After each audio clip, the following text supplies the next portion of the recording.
കല്യാണം കഴിഞ്ഞ് 15-16 വയസ്സുള്ളൊരു മകനുള്ളൊരു സ്ത്രീ, ഭർത്താവും മകനും ഒക്കെ വിദേശത്താണ്, കുട്ടി പഠിക്കുന്നതൊക്കെ അവിടെയാണ്.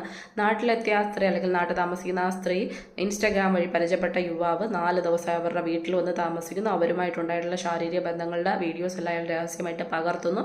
അതിനുശേഷം ഈ വീഡിയോ കാണിച്ച് ഇവരെ ബ്ലാക്ക് മെയിൽ ചെയ്യുന്നു. ഇതിനെതിരെ അവർ കേസ് കൊടുക്കുന്നു. അത് കൂടാതെ അവൻ ചെയ്ത കാര്യം എന്ന് പറയുന്നത് ഈ സ്ത്രീയുടെ മകൻ ആ വീഡിയോസ് അയച്ചു കൊടുത്തു. അപ്പം അമ്മയുടെ ഇത്തരത്തിലുള്ള ദൃശ്യങ്ങൾ കാണേണ്ടി വരുന്ന ആ കുഞ്ഞിൻ്റെ അവസ്ഥ എന്ന് പറയുന്നത്, അപ്പം ആ കുഞ്ഞും പരാതി കൊടുത്തിട്ടുണ്ട്. അത് പോക്സോ കേസാണ്.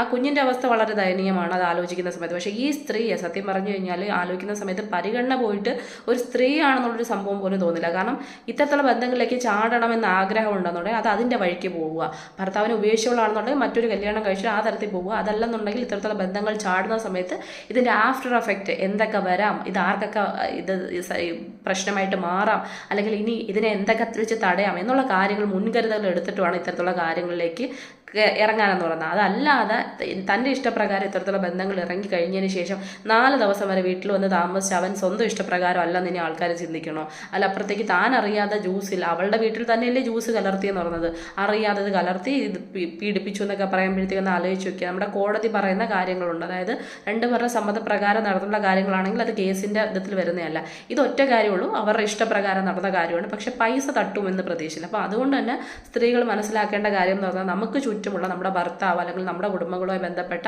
ഇത്തരത്തിലുള്ള ആൾക്കാർ അല്ലാതെ മറ്റൊരാൾക്കാരിലേക്ക് നമ്മൾ ഈ പറയുന്ന ഫ്രണ്ട്ഷിപ്പും ബാക്കി കാര്യങ്ങളും ഒരു പരിചയമില്ലാത്ത ആൾക്കാരിലേക്ക് ചെന്നെത്തുന്ന സമയത്ത് അവർ എത്രമാത്രം വിശ്വസിക്കാൻ പറ്റുന്നതാണെന്ന് ചിന്തിക്കാനുള്ള മൂളയെങ്കിലും തലയിൽ വേണം.